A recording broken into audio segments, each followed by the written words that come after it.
IndiHome, dekatkan pengalaman. Dari Telkomsel.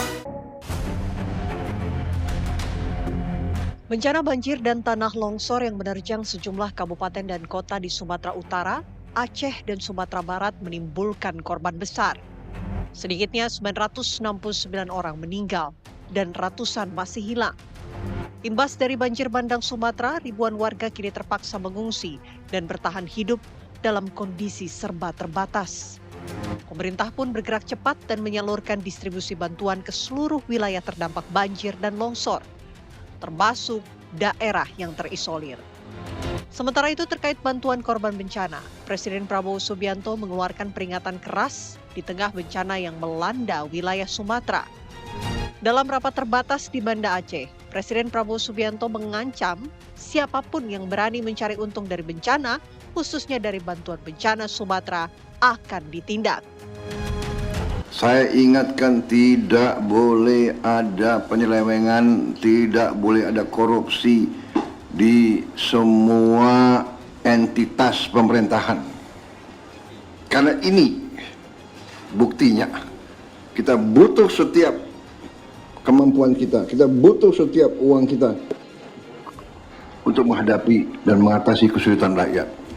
Ya, jadi ini salah satu saya ingatkan kembali semua menteri, semua pejabat, semua pimpinan, waspada, periksa jajaranmu, periksa proyek-proyek yang kalian bertanggung jawab. Ya. Saya tidak mau ada pihak-pihak yang menggunakan bencana ini untuk memperkaya diri. Ya, saya akan tidak sangat keras. Jangan ada mencari keuntungan di tengah penderitaan rakyat. Presiden menegaskan tidak boleh ada pejabat atau pihak manapun yang mencari keuntungan pribadi dari situasi darurat. Presiden juga memerintahkan kepolisian dan pihak terkait untuk melakukan pemeriksaan ketat di Pemda, termasuk memeriksa kemungkinan adanya praktik korupsi dalam penyaluran bantuan bencana. Berdasarkan data dari Badan Nasional Penanggulangan Bencana BNPB, total jumlah pengungsi yang terdampak bencana di 3 provinsi telah mencapai jutaan orang. Lalu langkah apa yang akan dilakukan pemerintah mengawasi penyaluran bantuan korban bencana agar tepat sasaran dan kendala apa saja dalam penyaluran bantuan ke warga yang terdampak bencana? Ya pemirsa, di tengah penanganan darurat, Presiden Republik Indonesia Prabowo Subianto secara tegas mengatakan bahwa akan menindak keras pada pihak-pihak yang mencoba mengambil keuntungan dari bantuan bencana. Lantas bagaimana pemerintah memastikan bahwa distribusi bantuan ini dapat tepat sasaran? Kami akan membahasnya. Bersama kami sudah hadir sejumlah narasumber di sebelah saya. Sudah ada tenaga ahli dari utama KSP Respiratory Sadam Al-Jihad. Selamat malam. Assalamualaikum Mas Sadam. Dan di sebelahnya juga ada Pak Tommy Tamtomo yang merupakan pembina Jakarta Rescue bidang logistik terpadu kebencanaan. Selamat malam Pak Tommy. Nanti kami juga akan terhubung bersama Kapus Datin dari BNPB Pak Abdul Muhari. Namun sebelumnya langsung saja kita membahas bagaimana pernyataan dari Presiden Republik Indonesia Prabowo Subianto yang kembali menegaskan bahwa tidak boleh ada yang mengambil keuntungan, tidak boleh ada yang melakukan penyelewengan atas bantuan bencana. Mas Adam, mungkin jika menelaah apa makna dari pernyataan Presiden ini? Ya, makna yang pertama bahwa ini Presiden tidak mau meninggalkan satu orang pun di bencana ini. Artinya apa? Rp1 itu sangat berarti untuk satu orang. Rp1 itu sangat berarti untuk korban yang terdampak bencana. Jadi jangan main-main dengan angka yang kemudian, yang apalagi kemarin ya, kemarin R3P ataupun rencana rehabilitasi rekonstruksi pasca bencana dari BNPB itu nilainya 51,82 triliun. Nah, di sini kalau kita bandingkan dengan tsunami Aceh 2004, bantuan asing itu 42,9 triliun. Jadi ini lebih besar angkanya. Artinya apa? Artinya tadi yang saya sampaikan, Rp1 saja ini sudah menyakiti hati masyarakat dan mengkhianati negara. Nah, artinya ada konsekuensinya. Nah, konsekuensi yang disampaikan oleh Pak Presiden ini punya landasan hukum, yaitu di Undang-Undang Tipikor, di Undang-Undang Nomor 19 tahun 2019. Kalau ada korupsi di momentum tertentu ini salah satunya adalah bencana, itu adalah hukumannya bisa sampai hukuman mati. Artinya apa? Artinya ini konsekuensi logis bahwa ini tidak main-main soal kebencanaan ini. Yang kedua, bahwa Pak Presiden menekankan distribusi logistik yang sudah berbagai macam didistribusikan dengan 50 helikopter, 70 alutsista dan lain sebagainya, dengan personil TNI, dengan bagaimana BBM hadir dan sebagainya. Ini jangan sampai kemudian dimanfaatkan oleh orang-orang yang tidak bertanggung jawab. Bayangkan Mbak, di situ juga Bulog sudah ada 125.000 ton yang sudah ada di gudang-gudang dan lain sebagainya. Artinya apa? Artinya bukan hanya dari segi rupiah, tapi juga dari segi bantuan logistik dan lain sebagainya. Ini nggak bisa main-main. Apalagi di Kemendagri juga mengusulkan ada dong bantuan 2 miliar awalnya dari pemerintah. Ternyata digandakan sama Pak Presiden 4 miliar untuk kabupaten kota dan 20 miliar untuk provinsi. Begitu juga pembangunan rumah 60 juta per rumah. Artinya dan sebagainya. untuk Artinya warga ya? Ini fokus untuk masyarakat, pemulihan rekonstruksi dan sebagainya. Ini dengan anggaran yang luar biasa besar, ini harus diawasi. Artinya ada di pengawasan secara melekat atau waskat di dalam pemerintahan, pengawasan dari KPK, kemudian pengawasan dari kejaksaan dan lain sebagainya. Pengawasan tersebut. Pengawasan yang masif. Gitu. Nah, Pak Tommy, apakah memang dalam penyaluran bantuan ataupun dalam penggalangan bantuan tersebut ada celah yang kemudian dimanfaatkan oleh orang-orang yang tidak bertanggung jawab, khususnya di daerah bencana, Pak Tommy? Bisa. Jadi sebetulnya ketika kita buat plan buat plan distribusi dari barang-barang yang harus diberikan ke sana itu, harus ada namanya pengawasan melekat. Pengawasan melekat tadi yang disebutkan ya. Pengawasan melekat itu bisa orang, bisa teknologi. Zaman sekarang kan zaman AI, zaman industri keempat ya. Banyak sensor-sensor yang bisa dipasang di situ. Banyak. Apalagi kita bicara last mile deliveries. Last mile delivery itu ada titik-titik yang memerlukan paling orang-orang yang memerlukan pertolongan paling itu. Jadi kalau umpamanya Hercules bawa dari airport ke airport. Begitu sampai airport kan dibawa ke depo-depo. Dari depo-depo ke titik-titik bencana yang terdalam itu masalah sekarang kan. Maksud saya bukan masalah sekarang, tetapi itu memerlukan pengawasan melekat yang dalam arti kata dengan secara teknologi. Kalau tidak pakai teknologi, manusia tidak akan mampu untuk sebesar ini. Apalagi bertonton apapun barangnya. Itu harus semacam begitu sampai sana, laporannya langsung nongol di sini. Jumlah 10, nongolnya jumlah 10, tersuplainya 10 kepada orang yang memerlukan. Itu bisa dengan teknologi. Nah, lantas untuk medan dari 3 provinsi yang terdampak ini tentunya berbeda-beda. Bagaimana sesungguhnya metode yang dilakukan? Apakah sama untuk ketiga provinsi? Berbeda. Jadi kalau kita bicara teknologi, kan ada satelit. Dalam satelit itu satelit itu mendapatkan informasi digital secara optikal sama radar. Radar itu memperlihatkan di mana keadaan bencana itu seperti apa. Habis itu dengan kita memakai namanya sistem informasi geografi, kita bisa menemukan titik-titik sampai ke rumah-rumah atau hubungannya sudah hilang ke titik di mana yang kita sebut surface water. Surface water itu permukaan air. Itu kan berubah. Tadinya waternya di sini, sekarang waternya segini. Dari situ akan ketahuan bahwa memerlukan berapa ton barang yang harus dikirim ke sana. Nah dari situ, di situ ada sensor-sensor yang bisa kita pasang di titik tertentu sehingga perjalanan logistik itu bisa itu.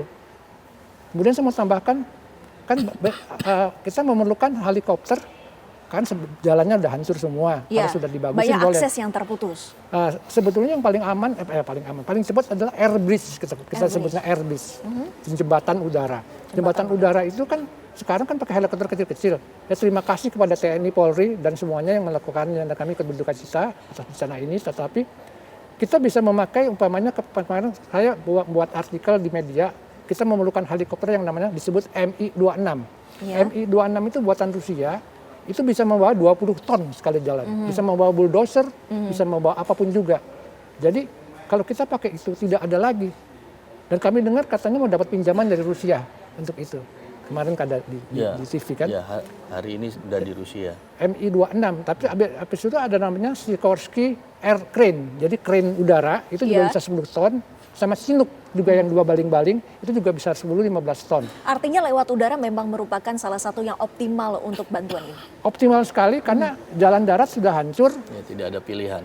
Memang Zeni Angkatan Darat melakukan nama Barley Bridge, tapi kan terbatas ya. Kalau mau speed, yang mana speed kecepatan tinggi, ya udara nggak ada lain. Nah, kemarin alhamdulillah Pak Prabowo sudah menyetujui mungkin ya, juga pakai Mi-26.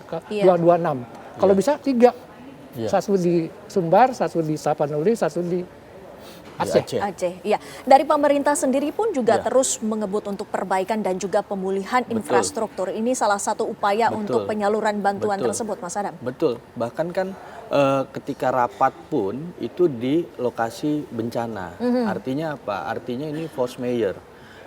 Pemerintah walaupun secara aturan kemudian komandonya tetap ada di provinsi, tapi pemerintah tidak diam. Pemerintah pusat itu kemudian mendorong, mensupport full dengan sumber daya yang maksimal. Tadi disampaikan bahwa ketika secara strategis helikopter M26 itu kemudian dipersiapkan juga. Artinya apa, Pak Presiden ini sangat concern terkait dengan bagaimana arus distribusi logistik. Ini agar cepat sampai. Yang kedua, jembatan-jembatan yang kemudian harus segera dipercepat. Makanya kemudian TNI Polri itu turun langsung, bahkan TNI dengan pasukan Zeni-nya yang memang punya kecepatan untuk membangun jembatan, logistik dan sebagainya. Ini turun langsung, bahkan perintah Pak Presiden jelas bahwa TNI Polri harus ada di tempat-tempat isolasi. Jadi walaupun tadi ada tempat-tempat yang terisolasi, walaupun ada helikopter yang turun, itu TNI Polri sudah siap siaga untuk kemudian menerima airdropping yang kemudian dikirim bala bantuan itu. Jadi artinya apa? Artinya walaupun airdropping itu terkesan, wah ini dalam sudut pandang sisi lain ini dilempar dan sebagainya, bukan di situ sebetulnya intinya. Tapi di situ setelah turun TNI Polri mengumpulkan kembali, baru kemudian masyarakat disalurkan agar merata tersebut. Baik, Mas Adam dan juga Pak Tommy, kita akan konfirmasi bagaimana sesungguhnya data per hari ini. Kita juga langsung menyapa Abdul Muhari. Selamat malam, Assalamualaikum Pak Abdul. Selamat malam, Mbak Windy. Ya, Pak Abdul, kami ingin mengetahui untuk data per hari ini bagaimana perkembangan dan juga pencarian korban. Ya, per hari ini rekapitulasi data yang sudah kita verifikasi dan validasi untuk korban meninggal ini secara total di 3 provinsi itu bertambah 5 jasad yang diketemukan, sehingga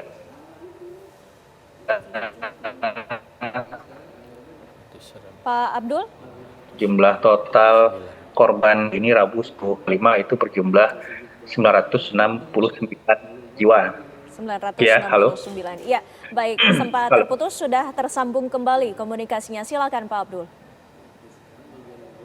Ya, kemudian untuk korban hilang ini berkurang 12 nama, karena setelah kita cross check ulang, konsolidasikan datanya dengan tim SAR, ini menjadi 252 jiwa, dan yang mengungsi 894.501 jiwa.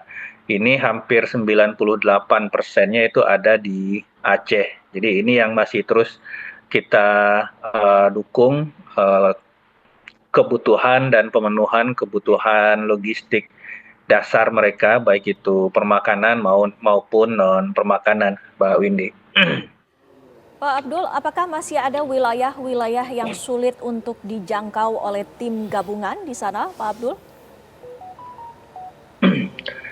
Kalau untuk daerah-daerah di 3 provinsi, untuk batas administrasi kecamatan, saya pastikan sudah tidak ada kecamatan yang belum tembus bantuan dari pemerintah, baik itu jalur darat, jalur laut, maupun jalur udara. Nah, akan tetapi memang di setiap kabupaten kota ini ada scatter titik-titik pengungsi yang jumlahnya tidak sedikit. Data BNPB itu untuk jumlah titik pengungsi di satu kabupaten itu bisa 50 hingga 400 titik. Nah, ini yang terus kami coba jangkau. Kami mendapatkan informasi koordinat titik-titik pengungsian setiap hari dari personil Koramil, Kodim, Polsek, Polres, dan aparat desa. Ini yang menjadi prioritas sorti bantuan udara pada hari berikutnya. Tetapi ada yang perlu saya sampaikan, Mbak Windy, bahwa kita dalam 1 hingga 2 minggu ke depan, kami akan membangun pos-pos pengungsian atau titik-titik pengungsian terpusat di setiap kecamatan. Paling tidak ada 5 hingga 10 titik pengungsian terpusat, ada 10 tenda peleton yang per titik yang dilengkapi nanti dengan dapur umum terintegrasi dengan fasilitas MCK, layanan kesehatan dan layanan psikososial, serta ada 1 tenda untuk anak-anak mulai sekolah lagi, mulai belajar lagi. Ini kita harapkan dengan mulai turunnya saudara-saudara kita ini dari titik-titik pengungsian terpisah itu, maka layanan kami ke saudara-saudara kita yang masih di daerah terdampak bencana ini bisa lebih optimal, Mbak Windy. Ya, Pak Abdul, adakah kendala dalam pendistribusian bantuan ini, Pak Abdul? Untuk kendala teknis, satu-satunya hambatan hanya faktor cuaca. Jadi misalkan untuk Sumatera Utara hari ini itu kondisi hujan sehingga ada beberapa sorti penerbangan kami yang harus ditunda dengan alasan keselamatan penerbangan. Kami sudah kembali mempertebal lagi upaya dan meningkatkan frekuensi sorti operasi modifikasi cuaca. Jadi sejak tanggal 28 November itu BNPB, BMKG, dan TNI Angkatan Udara itu tidak berhenti melakukan operasi modifikasi cuaca.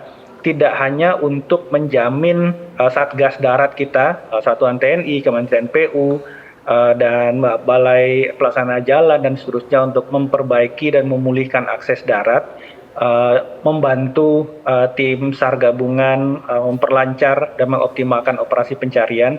Tetapi operasi modifikasi cuaca ini juga menjamin bahwa unit-unit satuan udara kami bisa terbang tanpa ada gangguan cuaca. Memang ada beberapa hari hujan turun 1-2 jam, tapi ketika kita tambah sorti OMC kita itu bisa kita atasi. Secara teknis tidak ada kendala kecuali cuaca. Baik. Dan Mas Adam, upaya yang dilakukan di lapangan sudah maksimal, tapi kita ketahui juga bahwa komunikasi dan juga koordinasi merupakan salah satu poin penting yang harus dilakukan. Nanti dijawab bagaimana proseduralnya. Nanti kita akan bahas kembali dan dialog kami akan kami hadirkan kembali usai jeda pariwara berikut ini. Kita lanjutkan dialog kami, Mas Adam. Tadi saya sudah sempat menanyakan bahwa dalam penyaluran bantuan ini yang paling penting adalah agar tidak tumpang tindih. Sehingga komunikasi dan koordinasi ini menjadi hal yang sangat penting, Mas Adam. Ya, dari awal sebetulnya ini penanganannya adalah operasi tanggap darurat terpadu. Artinya ada peran pusat dan juga daerah di sana. Komandannya tetap di daerah adalah gubernur karena berdasarkan SK gubernur ya, dan hari ini juga sudah diperpanjang SK gubernurnya untuk tanggap darurat kebencanaan ini. Dan yang kedua BNPB juga sebagai untuk pengendali nasional, artinya memang di BNPB memberikan data dan informasi yang memang untuk kemudian digunakan eksekutornya dari TNI Polri, kemudian bagaimana bantuan terkait misalkan rehabilitasi soal trauma healing juga ada dari TNI, dari Kementerian kebudayaan, pendidikan dan sebagainya. Kemudian terkait dengan rekonstruksi juga ada Kemenko IPK misalkan, di bawahnya ada Kementerian PU. Ini kemudian dan juga terkait dengan rekonstruksi, Pak Presiden juga sudah membentuk namanya Satgas Perbaikan Jembatan yang diketuai oleh Pak Kasat, Pak Jenderal Maluri Simanjuntak. Nah, di sini didukung dengan Kementerian PU. Nah, kemarin ketika rapat terbatas di Aceh itu sesungguhnya sudah mempersiapkan secara strategis sampai hal yang teknis, sampai angka yang kemudian diusulkan dari setiap badan, kementerian, lembaga dan sebagainya. Ini kemudian langsung dieksekusi oleh Pak Presiden, disetujui. Ketika misalkan persoalannya rumah, langsung Pak Presiden, oke, segini angkanya 60 juta. Ketika persoalannya daerah, keterbatasan, oke, angkanya 4 miliar. Kemudian ketika persoalannya petani kekurangan mata pencarian, kur dihapus. Nah, kemudian bagaimana sawah, nanti Kementerian Pertanian ada cetak sawah.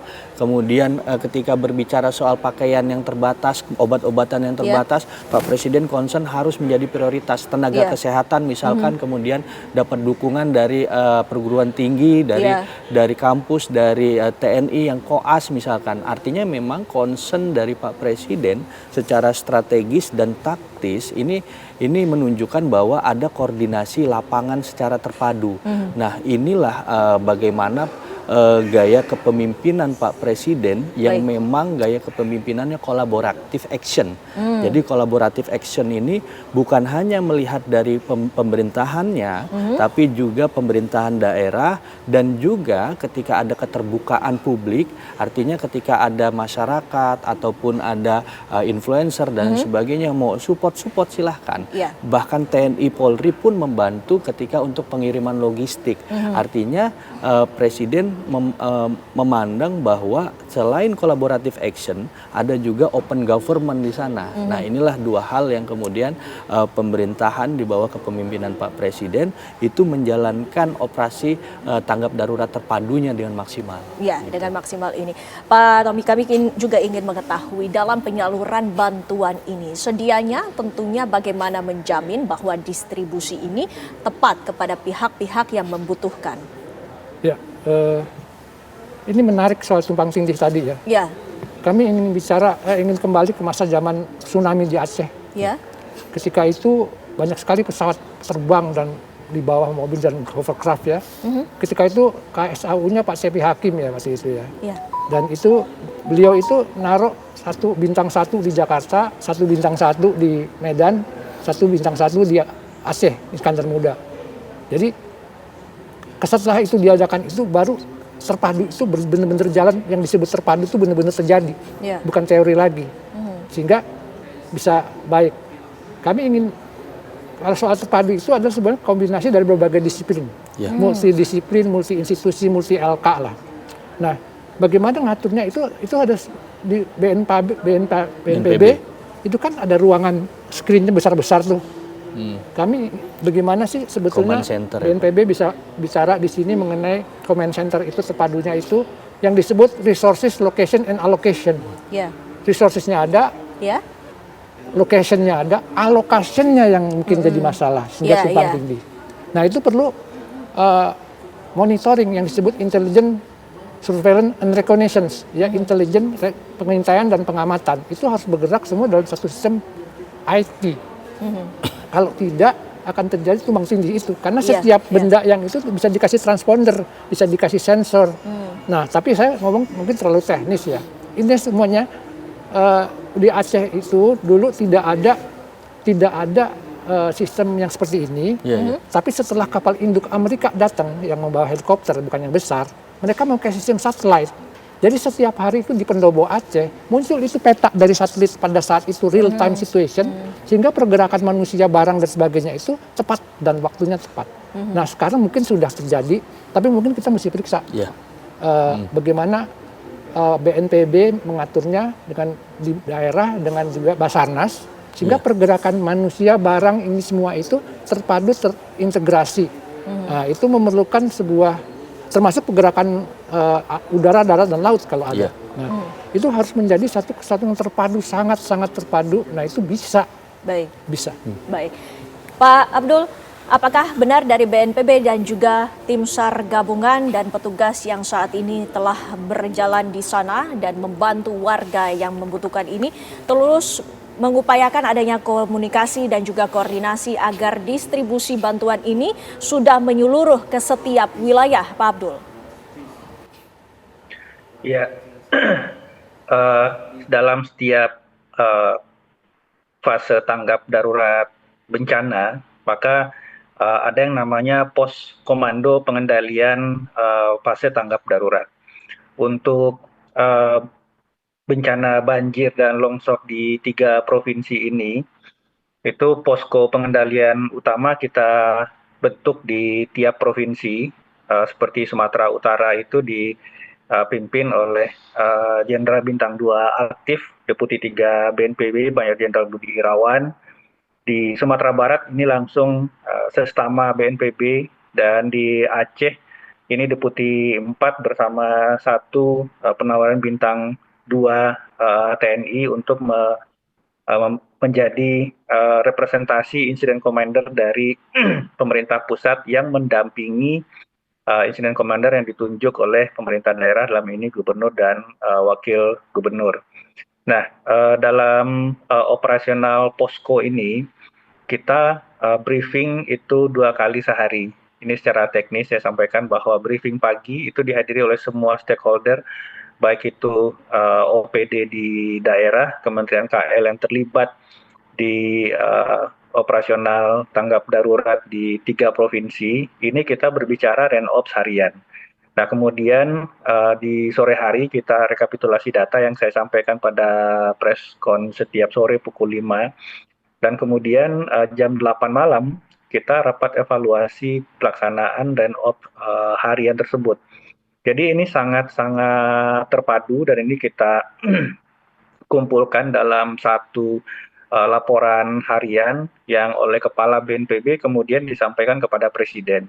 Jadi Presiden setiap hari, setiap malam itu mendapat update informasi dari 3 provinsi yang merupakan evaluasi dan rekapitulasi dari progres yang dilakukan oleh setiap stakeholder, baik itu yang dilakukan oleh kementerian lembaga yang terlibat dari pemerintah pusat, TNI, Polri, distribusi logistik, dan seterusnya, kemudian oleh pemerintah daerah, dan juga relawan. Relawan ini sudah lebih dari 200 organisasi masyarakat yang bergabung dengan lebih dari 11.000 personil di 3 provinsi, juga satu kekuatan yang sangat membantu. Ini semuanya terlaporkan kepada Presiden, sehingga setiap hari Bapak Presiden itu mendapatkan update informasi tentang apa yang dilakukan pada hari berjalan, Mbak Windy. Di lapangan faktanya sudah berkomunikasi dan juga sudah berkoordinasi, namun Presiden lagi-lagi kita menelaah lagi bagaimana pernyataannya, sikap keras. Apa yang menjadi sanksi ataupun tindakan keras apa yang akan dilakukan oleh pemerintah jika terbukti ada pihak-pihak yang melakukan penyelewengan? Ya, tadi yang saya sampaikan ketika Pak Presiden sudah menegaskan di rapat terbatas di Aceh kemarin, ini nggak bisa main-main, Kenapa? Karena apa? Karena menurut aturan undang-undang Tipikor, Undang-Undang Nomor 19 tahun 2019, kalau ada yang main-main ataupun korupsi, penyelewengan di momentum tertentu ini artinya ketika ada kebencanaan, dan ini posisinya adalah kedaruratan penanganan secara nasional, ini akan menjadi sanksi yang berat. Sanksi yang berat itu sampai hukuman mati, Mbak. Artinya ini nggak bisa main-main. Bahkan ketika ada petugas negara ataupun petugas pemerintahan yang main-main pun, ini sanksi administrasinya bisa dicopot.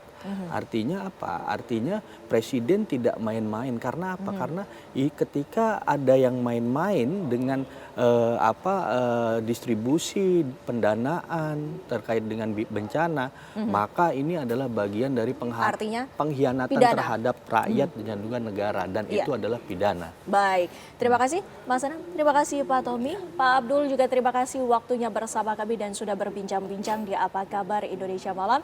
Sehat selalu Bapak-Bapak. Dan pemirsa, kami masih akan kembali selepas jeda. Lebih dari 80% infrastruktur di Aceh hancur dan ratusan desa masih terisolasi akibat gelodo atau banjir bandang dan tanah longsor. Kami akan hadirkan selengkapnya sesaat lagi. Tetaplah di Apa Kabar Indonesia Malam.